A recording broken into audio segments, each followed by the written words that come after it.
Good afternoon, everybody. As a candidate for president, I pledge to bring the war in Iraq to a responsible end for the sake of our national security and to strengthen American leadership around the world. After taking office, I announced a new strategy that would end our combat mission in Iraq and remove all of our troops by the end of 2011. As Commander-in-Chief, ensuring the success of this strategy has been one of my highest national security priorities. Last year, I announced the end to our combat mission in Iraq, and to date, we've removed more than 100,000 troops. Iraqis have taken full responsibility for their country's security. A few hours ago, I spoke with Iraqi Prime Minister Maliki. I reaffirmed that the United States keeps its commitments. He spoke of the determination of the Iraqi people to forge their own future. We are in full agreement about how to move forward. So, today, I can report that, as promised, the rest of our troops in Iraq will come home by the end of the year. After nearly 9 years, America's war in Iraq will be over. Over the next 2 months, our troops in Iraq, tens of thousands of them, will pack up their gear and board convoys for the journey home. The last American soldier will cross the border out of Iraq with their heads held high, proud of their success, and knowing that the American people stand united in our support for our troops. That is how America's military efforts in Iraq will end. But even as we mark this important milestone, we're also moving into a new phase in the relationship between the United States and Iraq. As of January 1st, and in keeping with our strategic framework agreement with Iraq, it will be a normal relationship between sovereign nations, an equal partnership based on mutual interests and mutual respect. In today's conversation, Prime Minister Maliki and I agreed that a meeting of the Higher Coordinating Committee of the Strategic Framework Agreement will convene in the coming weeks. And I invited the Prime Minister to come to the White House in December as we plan for all the important work that we have to do together. This will be a strong and enduring partnership. With our diplomats and civilian advisors in the lead, we'll help Iraqis strengthen institutions that are just, representative, and accountable. We'll build new ties of trade and of commerce, culture, and education that unleash the potential of the Iraqi people.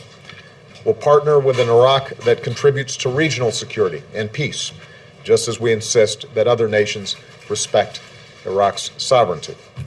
As I told Prime Minister Maliki, we will continue discussions on how we might help Iraq train and equip its forces, again, just as we offer training and assistance to countries around the world. After all, there will be some difficult days ahead for Iraq, and the United States will continue to have an interest in an Iraq that is stable, secure, and self-reliant. Just as Iraqis have persevered through war, I'm confident that they can build a future worthy of their history as a cradle of civilization. Here at home, the coming months will be another season of homecomings. Across America, our servicemen and women will be reunited with their families. Today, I can say that our troops in Iraq will definitely be home for the holidays. This December will be a time to reflect on all that we've been through in this war. I'll join the American people in paying tribute to the more than 1 million Americans who have served in Iraq.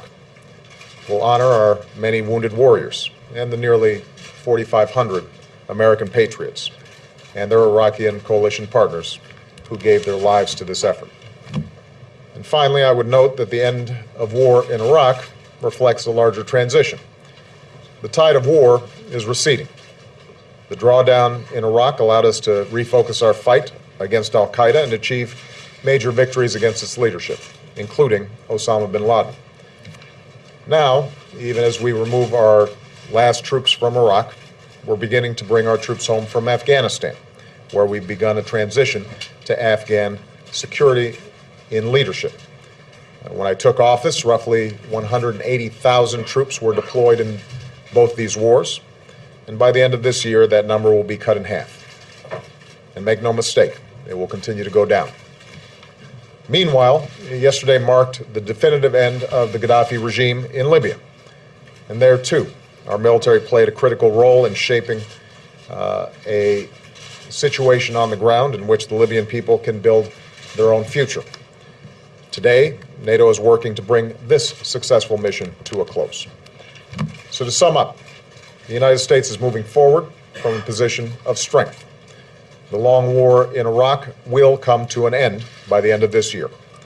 The transition in Afghanistan is moving forward, and our troops are finally coming home.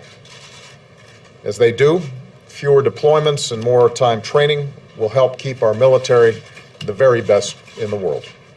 And as we welcome home our newest veterans, we'll never stop working to give them and their families the care, the benefits, and the opportunities that they have earned. This includes enlisting our veterans in the greatest challenge that we now face as a nation, creating opportunity and jobs in this country.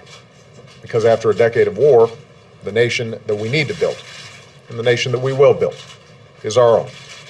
An America that sees its economic strength restored, just as we've restored our leadership around the globe. Thank you very much.